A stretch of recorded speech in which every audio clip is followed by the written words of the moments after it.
તો કેમ છો વિદ્યાર્થી મિત્રો? આઈ હોપ તમે બધા જ મજામાં હશો. તો ચાણક્ય નીતિની આ અમેઝિંગ સિરીઝમાં આપ સૌનું સ્વાગત છે.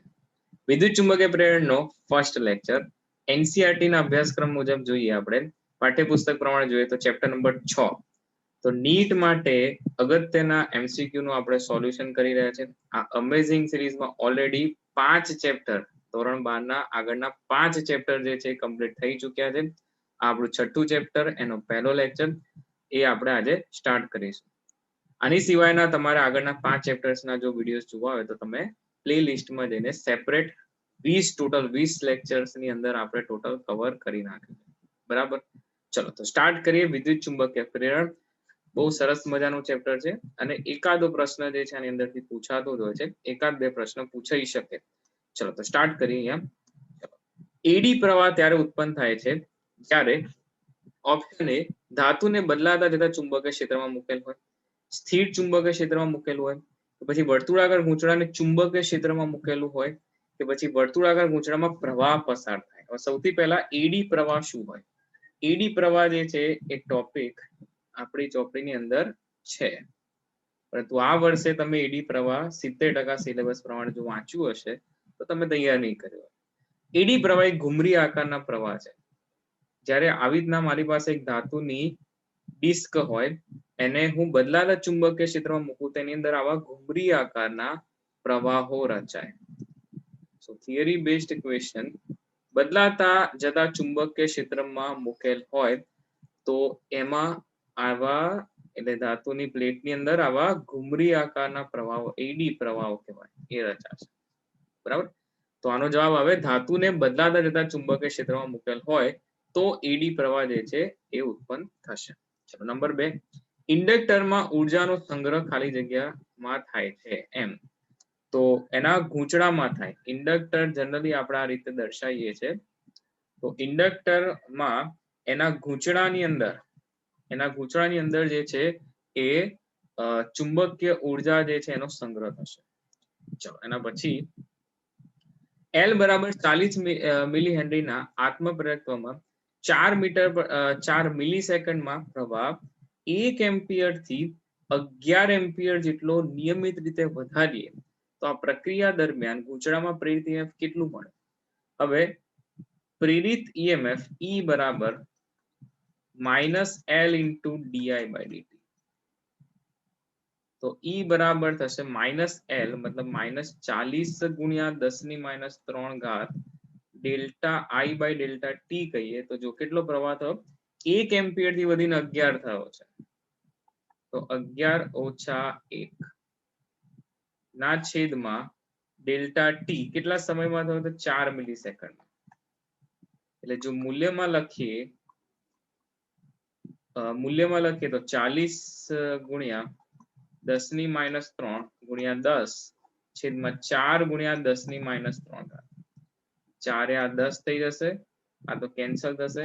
ઇન શોર્ટ 100 વોલ્ટ મળશે. કેટલો મળશે? 100 વોલ્ટ મળશે. તો કહેવાનો મતલબ જે છે એ સીધું આ સૂત્ર તમારે યાદ રાખવાનું. સૂત્ર આધારિત એમસીક્યુ પૂછાય. નીટમાં સ્પીડ અને એક્યુરસી બંને જોઈશે. ચલો એના પછી 4th નંબર, થોડું વોર્મઅપ કરી રહ્યા છે. શરૂઆતના એમસીક્યુ આપણને તમને ખબર જ છે કે સૂત્ર આધારિત હોય છે.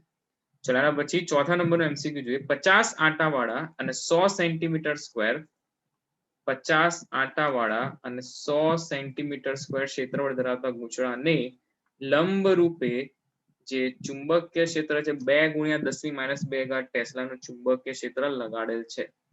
જ્યારે તેને ચુંબકીય ક્ષેત્રમાંથી t સેકન્ડમાં બહાર કાઢવામાં આવે તો સરેરાશ પ્રેરિત EMF જે છે 0.1 વોલ્ટનું મળે છે.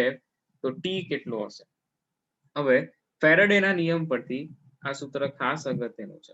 ફેરાડેના નિયમ પરથી સૂત્રને મૂલ્ય સ્વરૂપે ના લખીએ તો n into delta phi by delta t થાય. બરાબર, તો E બરાબર -n into 2 - 1 ના છેદમાં સમયગાળો t થઈ જશે. જ્યારે અંતિમ અવસ્થામાં વાત કરીએ તો એને ચુંબકીય ક્ષેત્રમાંથી કાઢી નાખ્યું છે બહાર ગૂંચળાને. તો ગૂંચળાને જ્યારે ચુંબકીય ક્ષેત્રમાંથી બહાર કાઢી નાખો તો ફ્લક્સ શું હોય? ફ્લક્સ તો રહે જ નહીં ને. ફ્લક્સ જે છે સંકળાશે જ નહીં. તો અંતિમ અવસ્થામાં અંતિમ અવસ્થાની વાત કરીએ તો 5 બરાબર 0 થઈ રહેશે, તો -n આ 0, અને પ્રારંભિક અવસ્થામાં ચુંબકીય ક્ષેત્રને લંબ રૂપે મૂક્યું છે. આ ધારો કે આ ચુંબકીય ક્ષેત્ર હોય તો એ ચુંબકીય ક્ષેત્રને આ લંબ રૂપે મૂક્યું છે, જેથી એનો ક્ષેત્રફળ સદિશ અને ચુંબકીય ક્ષેત્ર જે છે બંને સમાન એક જ દિશામાં આવે, તો આ રહેશે બી એ cos 0, મતલબ મહત્તમ ફ્લક્સ મળે. તો 0 - બી એ ના છેદમાં ટી થઈ જશે.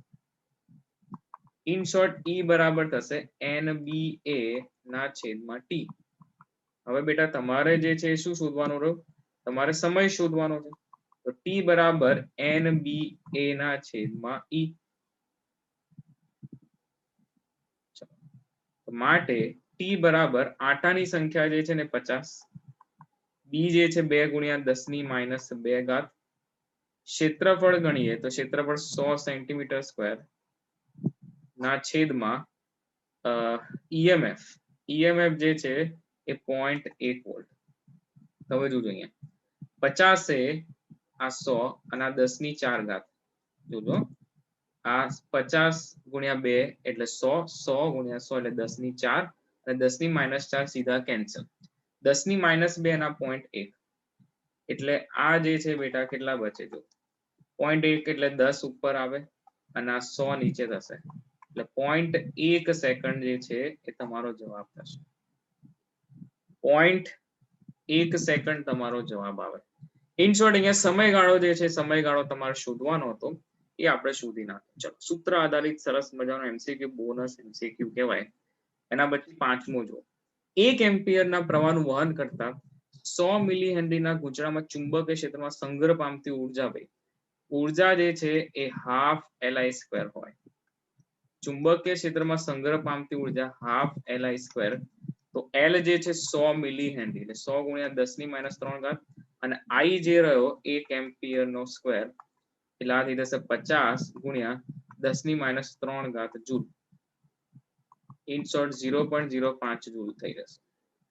તો ઓપ્શન સી જે છે તમારો સાચો છે. Bonus MCQ. ચલો એના પછી સોલેનોઇડના ગૂંચળાના એકમ લંબાઈ દીઠ આટાની સંખ્યા, ગૂંચળાના એકમ લંબાઈ દીઠ આટાની સંખ્યા બમણી કરવામાં આવે તો સોલેનોઇડમાં સંગ્રહ પામતું ચુંબકીય ક્ષેત્ર, સોલેનોઇડમાં સંગ્રહ પામતું ચુંબકીય ક્ષેત્ર μ0 Ni. તો બી બરાબર μ0 Ni માં બી ચલે n કહી શકાય. એકમ લંબાઈ દીઠ આટાના સમપ્રમાણમાં છે, તો આટાની સંખ્યા બમણી કરો તો ચુંબકીય ક્ષેત્ર બમણું થાય. આની જગ્યાએ અથવા તમને આત્મપ્રેરકત્વ પૂછી શકે. તો આત્મપ્રેરકત્વ જે છે એ આટાની સંખ્યાના વર્ગના સમપ્રમાણમાં હોય, તો L1/L2 કરશો તો n² આટાની સંખ્યા બમણી કરી, તો બમણી કરો એટલે 2n², એટલે 1/4, તો L2 જે છે ને એ 4L1 4 ગણું થાય. આત્મપ્રેરકત્વ 4 ગણું થશે. જો ચુંબકીય ક્ષેત્ર પૂછ્યું હોય તો બમણું થાય. બરાબર, કારણ કે આ પ્રશ્ન જે છે બંને રીતે પૂછાઈ શકે. ચલો એના પછી 7મો એમસીક્યુ જોઈએ. 100 ઓહ્મ અવરોધ ધરાવતા 20 આંટાવાળા અને 25 સેન્ટીમીટર સ્ક્વેર આરસીના ક્ષેત્રફળ વાળા ચોરસ ગૂંચળાને તેના સમતલને લંબ રૂપે રાખેલ છે.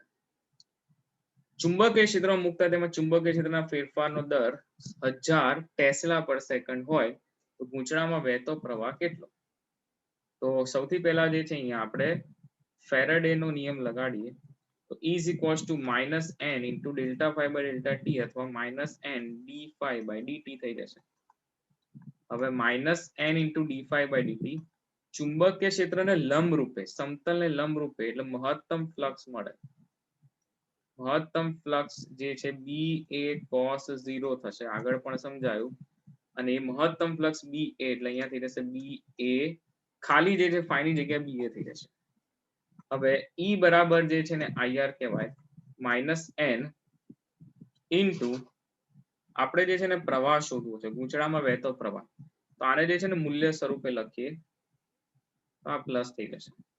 તો મૂલ્ય સ્વરૂપે લખીએ I ઇન્ટુ R, IR બરાબર n બહાર, n જે છે તો આંટાની સંખ્યા અચળ બદલાય છે, શું ચુંબકીય ક્ષેત્ર બદલાય, પરંતુ ક્ષેત્રફળ તો એનું જ રહેશે.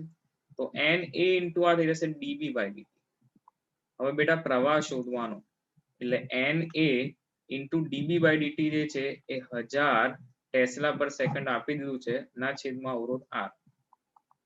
ચલો તો I બરાબર n કેટલા થશે 20 ગુણ્યા ક્ષેત્રફળ જે છે ને 25 ગુણ્યા 10 ની -4 ઘાત 1000 ના છેદમાં R જે છે એ કેટલો છે 100 ઓહ્મ અવરોધ છે.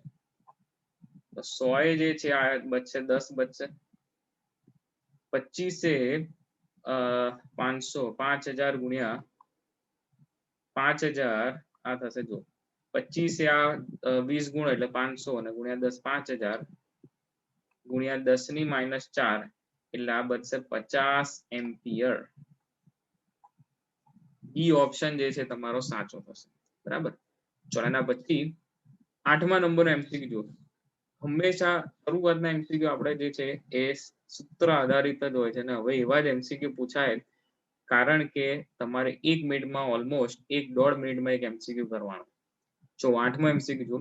જ્યારે ગૂંચળામાં 1 મિલી સેકન્ડમાં 3 એમ્પિયર થી 2 એમ્પિયર જેટલો પ્રવાહ બદલાતો હોય અને 5 વોલ્ટનું ઈએમએફ ઉત્પન્ન કરે તો આત્મપ્રેરકત્વ કેટલું? બરાબર. તો આત્મપ્રેરકત્વ શોધવાનું છે 1 મિલી સેકન્ડમાં 3 એમ્પિયર થી 2 એમ્પિયર જેટલો પ્રવાહ બદલાય છે. સમયગાળો 1 મિલી સેકન્ડ. પ્રવાહ I1 થી I2 આટલો થયો. 5 વોલ્ટનું ઈએમએફ ઉત્પન્ન થાય. બરાબર. તો આત્મપ્રેરકત્વ શોધવું હોય તો E બરાબર -L into DI by DT. સીધે સીધું સૂત્ર લગાડો. ચલો તો E બરાબર જે છે એ 5 volt -L as it is delta I by delta T તો 2 - 3 ના છેદમાં સમયગાળો 10 ની -3 ઘાત. તો L બરાબર 5 ગુણ્યા 10 ની -3 ઘાત એટલે L બરાબર થઈ જશે 5 મિલી હેનરી. શું રહેશે 5 મિલી હેનરી. સીધે સીધો એમસીક્યુ સૂત્ર આધારિત. એના પછી જો ગુંચળા પર n આટા હોય તો એનું આત્મપ્રેરકત્વ હમણાં જ સમજાવ્યું. L બરાબર μ0 n² a બાય L તો L ચલે n² થઈ જશે. સીધે સીધું સી જે ઓપ્શન જે છે આવશે. ગૂંચળામાં આત્મપ્રેરકત્વ આટાની સંખ્યાના વર્ગના સમપ્રમાણમાં હોય છે. ચલો એના પછી 10મો એમસીક્યુ જો 0.9 વેબર પર મીટર સ્ક્વેર જેટલી ચુંબકીય તીવ્રતા ક્ષેત્રને તીવ્રતાને લંબ રૂપે 0.4 મીટર લંબાઈ એક વાહક 7 મીટર પર સેકન્ડની ઝડપથી ગતિ કરે તો પ્રેરિત ઈએમએફ નું મૂલ્ય ગતિ થતી હોય બી વેગથી ગતિ થતી હોય તો પ્રેરિત ઈએમએફ બીવીએલ જેટલું થશે. તો બી થઈ જશે 0.9 બી જે છે એ 7 અને લંબાઈ છે 0.4. અહીંયા સાદુરૂપ તમે આપશો એટલે આ થઈ જશે 63 અને ગુણ્યા 4 એટલે 2.52 વોલ્ટ થઈ જશે. 2.52 વોલ્ટ થઈ જશે. બરાબર. એકદમ સરળ એમસીક્યુ જે છે એની આપણે શરૂઆત કરી છે. એના પછી જો 11મો એક ગૂંચળામાં 0.5 સેકન્ડમાં 10 એમ્પિયર થી પ્રવાહ બદલાઈને 0 થાય છે ત્યારે પ્રેરિત 220 વોલ્ટ હોય તો ગૂંચળાનું આત્મપ્રેરકત્વ કેટલું હોય? તો E બરાબર ફરી સૂત્ર -L into DI by DT. હવે એક ગૂંચળું જે છે એમાં પ્રવાહ 0.5 સેકન્ડમાં કેટલો બદલાયો તો 10 થી 0 થઈ ગયો. તો E જે છે ને એ અચ્છા તમને E તો અહીંયા આપ્યો નથી. તો આપણે આ સૂત્ર નહીં લગાવી શકીએ. બીજું સૂત્ર વિચારી જો અહીંયા. આટાની સંખ્યા જે છે આત્મપ્રેરકત્વ શોધવા માટે યસ L બરાબર અચ્છા E છે આપણી પાસે ને 220 વોલ્ટ. અચ્છા E બરાબર -L into DI by DT. તો E બરાબર 220 વોલ્ટ આ -L ઇન્ટુ ડેલ્ટા I એટલે 10 એમ્પિયર થી 0 થાય એટલે 0 - 10 અને સમયગાળો જે છે ને 0.5 સેકન્ડ. ચલો થઈ ગયું સીધે સીધું જો 220 -L એટલે 10 L થઈ જશે.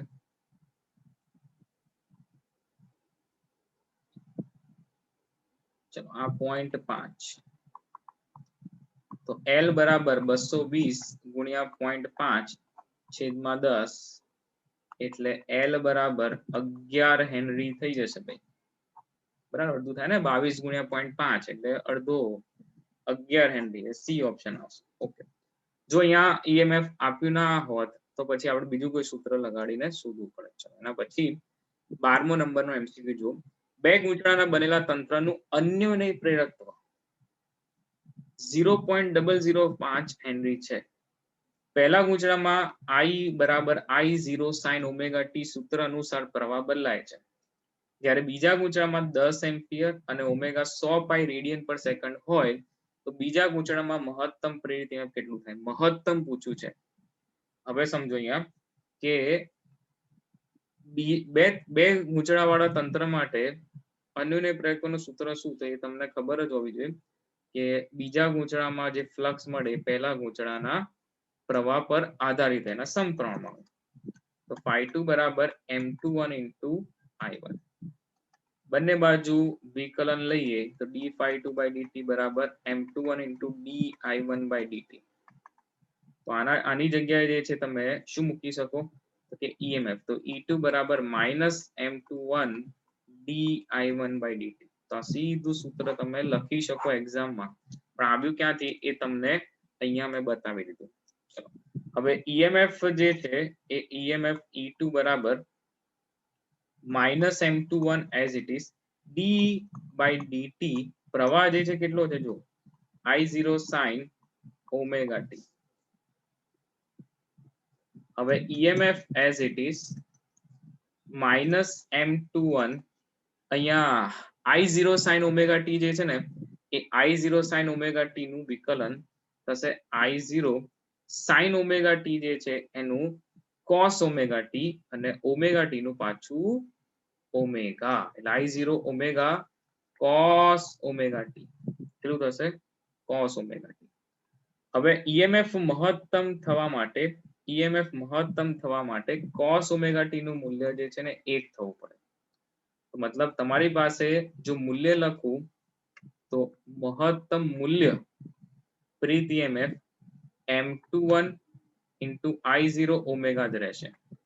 હવે m21 છે ને 0.005 છે, I0 જે છે એ 10 એમ્પિયર છે, ભાઈ આ મહત્તમ I0 હોવો જોઈએ, અને ઓમેગા છે ને 100 પાઈ છે. તો જો આ 0.005 મતલબ 100 0.005. ઓકે બરાબર, એટલે આ ઓલમોસ્ટ બધું કેન્સલ થઈ જશે પોઈન્ટ ભાઈ. તો આ કેટલા થઈ જશે 5 પાઈ EMF નું મૂલ્ય 5 પાઈ થઈ જશે. એટલે ઓપ્શન બી જે છે તમારો સાચો હશે. ચલો, એના પછી 13મો એમસીક્યુ જો, 2 મિલી હેનરી આત્મપ્રેરકત્વ વાળા ઇન્ડક્ટરમાં પ્રવાહ જે છે I બરાબર t² e⁻ t અનુસાર બદલાય છે.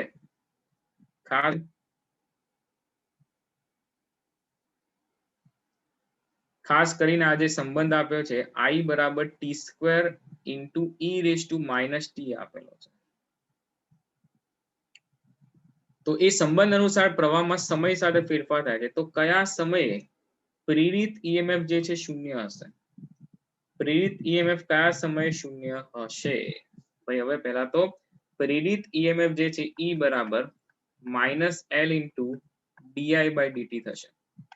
ચલો, તો E બરાબર -L into d by dt t² into e⁻t થઈ જશે. તો -L into ભાઈ હવે જો કે આ જે છે આ u અને આ v, નિયમ તમને ખબર જ હોવો જોઈએ. u અચળ તો v નું જે છે વિકલન એટલે e⁻t e⁻x નું e⁻x જ થાય, પરંતુ e⁻t હોય ને તો બાજુમાં -t નું વિકલન સમયની સાપેક્ષે કરો તો -1 બહાર આવે, પ્લસ v જે છે એ v અચળ into d by dt of t² મતલબ આ થશે 2t થશે. હવે જો બેટા અહીંયા e⁻t જે છે નો બહાર લઈ લો તો L into e⁻t બહાર આ -t² plus 2t થઈ જશે. હવે આ EMF શૂન્ય ક્યારે થાય એવું પૂછ્યું છે, તો ભાઈ આપણે EMF શૂન્ય કહી દઈએ. આ જે EMF રહ્યું એને શૂન્ય કહી દઈએ. તો માન લો કે ભાઈ આ EMF આપેલ સમય માટે જો શૂન્ય થાય એના માટે સમય કેટલો થાય એ શોધવા માટે ઈએમએફ ને શૂન્ય કરી જ દઈએ. હવે જમણી બાજુ જે છે ને એ જમણી બાજુ આ આખું પદ જે છે અહીંયા આવે એ શૂન્ય થઈ જશે. બરાબર, તો ખાલી શું બનશે -t² + 2t. ઇન શોર્ટ આ +t² થઈ જશે બરાબર 2t. તો t બરાબર 2 સેકન્ડ. t બરાબર કેટલી સેકન્ડ થશે? 2 સેકન્ડ થશે. તો અહીંયા તમારે ખાસ વિકલનમાં જે છે ને એટલું ધ્યાન રાખવાનું, આપણે વિકલનમાં ભૂલ પડવી ના જોઈએ, બાકી આવડી જાય. બરાબર, ચલો એના પછી 14મા નંબરનો MCQ જોતા જઈએ. ડેલ્ટા ટી સમયમાં r અવરોધ વાળા પરિપથમાં ΔΦ જેટલું ચુંબકીય ફ્લક્સ બદલાય છે. હવે ડેલ્ટા ટી સમયમાં પરિપથના કોઈ પણ બિંદુ પાસેથી પસાર થતો વિદ્યુતભારનો જથ્થો કેટલો હોય?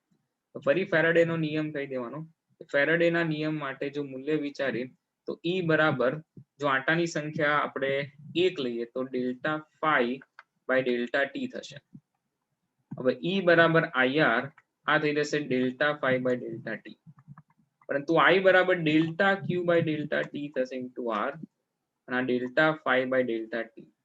ΔT cancel. વિદ્યુતભારનો જે જથ્થો છે એ ΔQ બરાબર ΔΦ/R. ΔΦ/R આ ફ્લક્સ માટે. તો ΔΦ/R એટલે ઓપ્શન સી આવશે. બરાબર, ચલો 15મો MCQ જુઓ.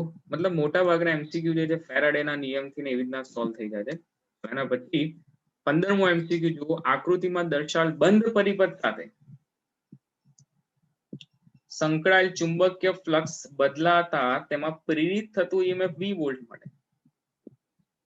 તો બંધ પરિપથ પર Q વિદ્યુતભારને લઈ જવા કરવું પડતું કાર્ય કેટલું થાય? હવે સમજો કે આ જે બંધ પરિપથ રહ્યો એની સાથે જો પ્રેરિત EMF જે છે, અહીંયા પ્રેરિત EMF માન લો કે ભાઈ એક છેડા પર અને બીજા છેડા પર પ્રેરિત EMF નું મૂલ્ય એ પ્રેરિત EMF 20 વોલ્ટ મળે. તો હવે એક બિંદુએથી બીજા બિંદુએ તમે લઈ જાઓ વિદ્યુતભારને, તો એના માટે જે કાર્ય પૂછ્યું છે એ વિદ્યુત સ્થિતિમાનનો તફાવત W/Q જેટલું થાય. હવે Q વિદ્યુતભાર માટે જે કાર્ય હશે એ VQ જેટલું થઈ જશે. અહીંયા ઉત્પન્ન થતું પ્રેરિત EMF V છે. બરાબર, કેટલું છે? EMF V જેટલું છે. તો W બરાબર જવાબ આવશે VQ, ઓપ્શન A. એના પછી 16 નંબરનો MCQ જોઈએ. 2 મિલી હેનરી અને 8 મિલી હેનરી આત્મપ્રેરકત્વ વાળા બે ગૂંચળાઓને એકબીજાની નજીક એવી રીતે ગોઠવ્યા છે કે જેથી એક ગૂંચળાનું અસરકારક ફ્લક્સ સંપૂર્ણપણે, આ વર્ડ બહુ જ અગત્યનો છે, બીજા ગૂંચળા સાથે સંકળાય. તો ગૂંચળાનું અન્યોન્ય પ્રેરકત્વ કેટલું થાય? હવે L1 અને L2 બે આત્મપ્રેરકત્વ વાળા ગૂંચળાઓના તંત્ર માટે જે અન્યોન્ય પ્રેરકત્વ પૂછ્યું એ તંત્રનું એ M બરાબર K into M1 into M2, root M1 into M2 થશે. આ સૂત્ર તમારે યાદ રાખવાનું, હાલ પૂરતું યાદ રાખવાનું. હવે K જે છે શું છે? K ને કહેવાય કપલિંગ અચળાંક, કપલિંગ ફેક્ટર અથવા યુગ્મન અવયવ. શું કહેવાય બેટા એને? યુગ્મન અવયવ કહેવાય. તો કપલિંગ ફેક્ટર અથવા યુગ્મન અવયવ જે તમારા માટે શું હોય, મતલબ એ શું હોય? તો એ યુગ્મન અવયવ જે છે એવું કહેવાય ગૌણ ગૂંચળા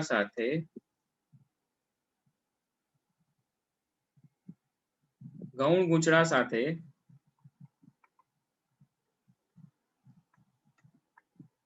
સંકળાતું ફ્લક્સ ભાગ્યા પ્રાથમિક ગૂંચળા સાથે સંકળાતું ફ્લક્સ. કપલિંગ ફેક્ટર જે યુગ્મન અવયવ છે એ યુગ્મન અવયવ K બરાબર આવું કહી શકાય. અહીંયા જો અસરકારક ફ્લક્સ જે છે સંપૂર્ણપણે બીજા ગૂંચળા સાથે સંકળાઈ ગયું છે. તેના માટે એવું કહેવાય કે ગૌણ ગૂંચળા અને પ્રાથમિક ગૂંચળામાં જે ફ્લક્સ હશે એ લગભગ સમાન હશે, તો અહીંયા કે કેટલો થશે? 1 થશે. નું મૂલ્ય 0 થી 1 ની વચ્ચે જે છે વેરિએશનમાં હોતું હોય છે, પરંતુ અહીંયા રકમ પ્રમાણે આપણે જોઈએ તો નું મૂલ્ય 1 થાય. એનો મતલબ અહીંયા કે ની કિંમત 1 મૂકો, √m1 m2 કરો તો 2 × 8 મતલબ 4 મિલી હેનરી જવાબ આવશે. તો એ ઓપ્શન બી ઓપ્શન જે છે તમારો અહીંયા સાચો થશે. બરાબર, મતલબ આની અંદર ખાલી સૂત્ર મૂકવાનું. તો હવે નથી લાગતું કે આ ટાઈપનો ક્વેશ્ચન જે છે ફરી રિપીટ થાય. બરાબર, આના પછી 17 નંબરનો એમસીક્યુ જો, એક લાંબા સોલેનોઇડમાં 500 આંટા, જ્યારે તેમાંથી 2 એમ્પિયર પ્રવાહ પસાર કરવામાં આવે ત્યારે સોલેનોઇડના દરેક આંટા સાથે સંકળાયેલ પરિણામી ચુંબકીય ફ્લક્સ 4 × 10⁻³ વેબર છે. તો સોલેનોઇડનું આત્મપ્રેરકત્વ કેટલું? ભાઈ સોલેનોઇડનું આત્મપ્રેરકત્વ મતલબ L = n⁵/I. જ્યારે ફ્લક્સ આપ્યું તો આ રીતે લખી દે. તો L = n⁵/I 500 × 4 × 10⁻³ વેબર અને પ્રવાહ જે છે 2, સીધે સીધું આ થશે 1000 × 10⁻³ મતલબ 1 henry. Bonus MCQ C option આવશે. બરાબર, L બરાબર શું આવશે? 1 હેનરી. એના પછી 0.2 મીટર 18મો એમસીક્યુ, 0.2 મીટર ત્રિજ્યાની વર્તુળાકાર તકતીને 1/π ટેસ્લાના સમાન ચુંબકીય ક્ષેત્રમાં એવી રીતે મૂકેલ છે કે જેથી તેનું ચુંબકીય ક્ષેત્ર બી સાથે 60 ડિગ્રીનો કોણ બનાવે. તો ફ્લક્સ કેટલું? તો ફ્લક્સ બરાબર બી એ cos 60 cos થીટા 60 નો કોણ બનાવે. તો બી જે છે એ 1/π, એરિયા πr² અને આ 1/2, π કેન્સલ, r² એટલે 0.2 નો વર્ગ અને આ 1/2. તો 0.2 × 0.2 આ ભાગ્યા 2 એટલે 0.1 × 0.2 થઈ જશે. In short 0.02 weber. C option જે છે તમારો સાચો આવશે. બરાબર, એના પછી 19 નંબરનો એમસીક્યુ જોઈએ. XY સમતલમાં લંબચોરસ, ચોરસ, વર્તુળાકાર અને અંડાકાર બંધ પરિપથને V = VI કેપ જેટલા અચળ વેગથી સમાન ચુંબકીય ક્ષેત્રમાંથી બહાર કાઢવામાં આવે છે. મતલબ આ સમજી લો કે XY સમતલ રહ્યું. અહીંયા ચુંબકીય ક્ષેત્ર જે છે ને એ ચુંબકીય ક્ષેત્ર એ ઝેડ અક્ષની ચુંબકીય ક્ષેત્ર ઋણ ઝેડ અક્ષની દિશામાં છે. મતલબ માન લો કે આ જે ચુંબકીય ક્ષેત્ર જે છે એ આ ઝેડ ડેશ ગણીએ તો ચુંબકીય ક્ષેત્ર ઋણ x મેં અંદર બતાવી છે ઝેડ ડેશ, તો એ અંદર જતી દિશામાં એટલે ક્રોસ થી ચુંબકીય ક્ષેત્ર છે. હવે XY સમતલમાં તમારે 1/1 લંબચોરસ, ચોરસ, વર્તુળાકાર અને અંડાકાર લૂપને લઈને આવવાની છે બહાર. XY સમતલમાંથી આમ જમણી તરફ લઈ આવો છો. V = VI કેપ જેટલો વેગ છે એટલે x અક્ષની દિશામાં તમે લઈ આવો છો.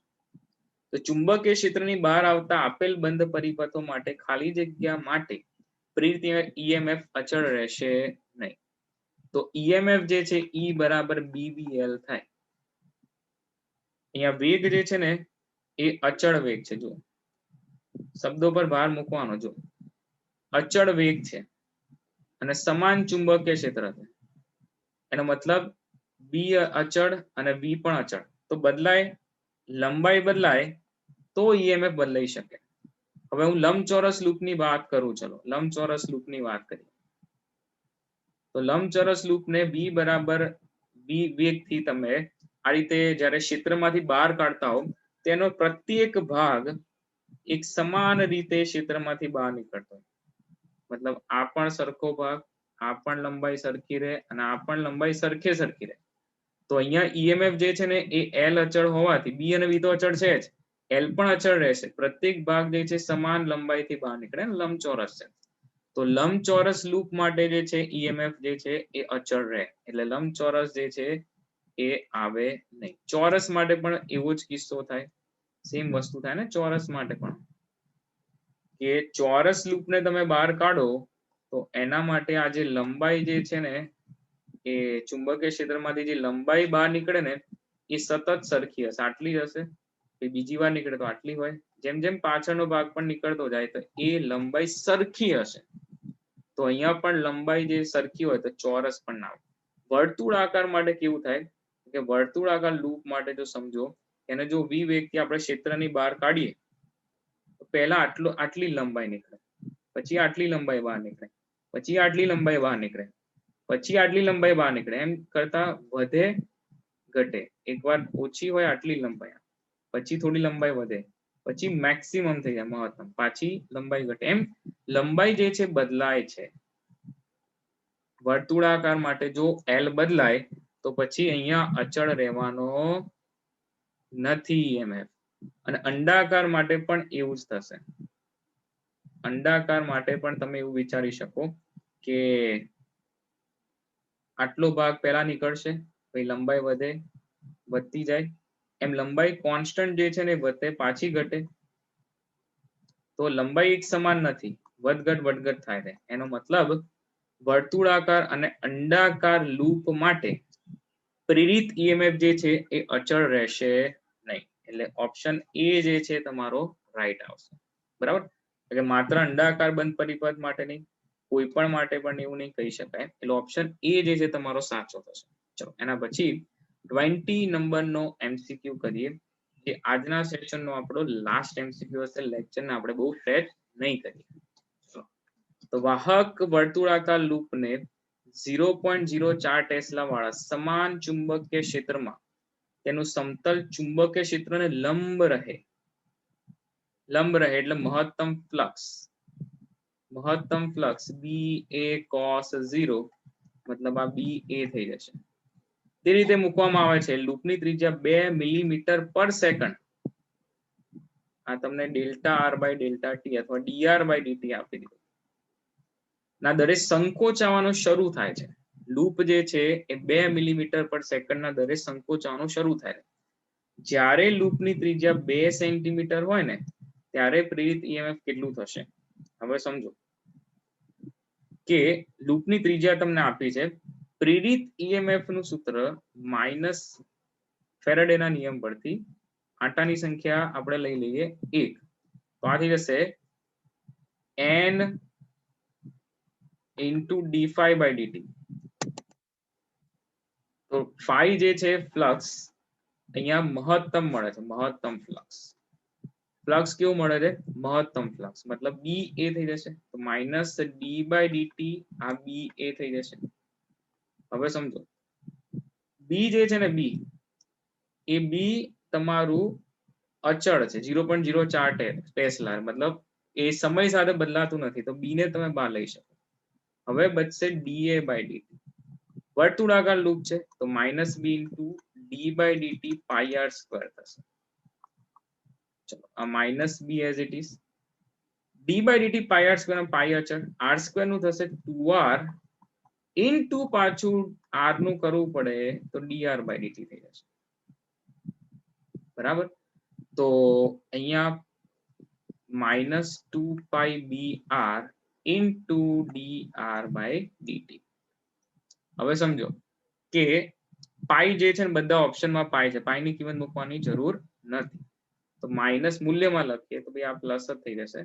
હવે હું મૂલ્યમાં લખીશ તો 2 પાઈ એઝ ઇટ ઇઝ. બી જે છે ને 0.04, ત્રિજ્યા જે રહી એ ત્રિજ્યા 2 સેન્ટીમીટર 0.02 અને ગુણ્યા dr by dt જે છે ને એ કેટલો છે 2 મિલીમીટર પર સેકન્ડ. તો 2 ગુણ્યા 10 - 3 ઘાત થશે. ચલો તો આ થઈ જશે, જોજો હવે અહીંયા આ 2 4, આ 4 16 ના 32, બરાબર. અને આના 2 પોઈન્ટ, આ 2 અને આ 10 - 3 ઘાત છે. તો 32 હતો પણ અહીંયા એક ઘાત હજી વધશે એટલે આ થઈ જશે 3.2 પાઈ. બરાબર, કેટલા થઈ જશે 3.2 પાઈ.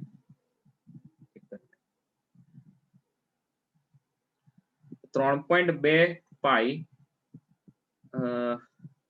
3.2 પાઈ તો થશે. આપણે એક કામ કરીએ, જો અહીંયા 2 પેલા હું લખી નાખું 32 પાઈ ઉપર જે છે ને 10 ની -3 ઘાત, નીચે 10 ની 4 ઘાત થશે. યસ, તો 32 પાઈ ગુણ્યા 10 ની -7 ઘાત થશે. 1 પોઈન્ટ કાઢો એટલે 3.2 પાઈ ગુણ્યા 10 ની -6 ઘાત વોલ્ટ થશે. યસ, તો આ થઈ જશે 3.2 પાઈ માઇક્રોવોલ્ટ. એટલે ડી ઓપ્શન આવશે. બરાબર, જો અહીંયા સમજો, આ 4/100 થાય ને 2/100 એટલે નીચે 10 ની 4 ઘાત થઈ જશે અને ઉપર 4 દુ 8 દુ 16 દુ 32 એટલે 32 પાઈ ગુણ્યા 10 ની -3 તો ઓલરેડી છે જ. તો 3.2 પાઈ માઇક્રોવોલ્ટ એટલે ડી ઓપ્શન આવશે. ખાલી આની અંદર તમારે યાદ રાખવાનું બેટા કે જ્યારે પણ તમે ફ્લક્સ ની વાત કરો છો તો આની આગળ આપણે એક દાખલામાં જોયું કે ચુંબકીય ક્ષેત્ર બદલાતું હતું, તો તમે ક્ષેત્રફળ બહાર અચળ લઈ લો, તો આપણે dB/dt મૂકી દીધું. તો આ સૂત્ર જે છે એની અંદર ફ્લક્સમાં ફ્લક્સ જે છે એ સંકળાય એના માટે કંઈક ને કંઈક જે છે ક્ષેત્રફળ બદલાતું હશે કાં તો ચુંબકીય ક્ષેત્ર બદલાતું હશે. બરાબર, તો તમારે એ ધ્યાન રાખવું પડશે. અને અહીંયા ખાસ કરીને વિકલન પાઈ આર સ્ક્વેર માં પાઈ અચળ છે, આર સ્ક્વેર નું કરવાનું x⁻n છે ને d/dx n × x⁻n - 1 એટલે 2r થઈ ગયું આર સ્ક્વેર નું, અને પછી પાછું જે છે સમયની સાપેક્ષે આર નું વિકલન કરવાનું એટલે dr/dt બાજુમાં ગોઠવાઈ જાય.